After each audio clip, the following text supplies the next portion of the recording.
মাটা দেখছিস ছোট? একটু রাখো। পালাবি না কিন্তু, পালাবি না। চোখটা কি সুন্দর হয়েছে রে।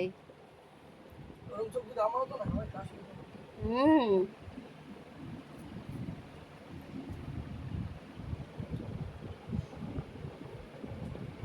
ভিডিও করে দিদি।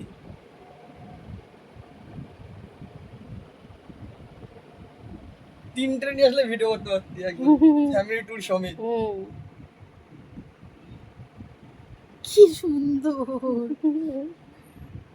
মুখটা তো চোখটা দেখো পুরো লাল।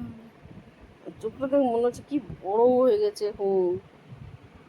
প্রথমে যখন বাচ্চাগুলো দিই এইটুকু একটু, ঠিক আছে, ইঁদুরের বাচ্চা মতো বার করছি, মোর বাবার আলাদা করছি, ওর মারে আলাদা করছি, নাহলে ছেলে মানুষটা তো মেরে দেয়, আগের গুলো মেরে দিয়েছে, মেরে দেবে তো আলাদা দুটো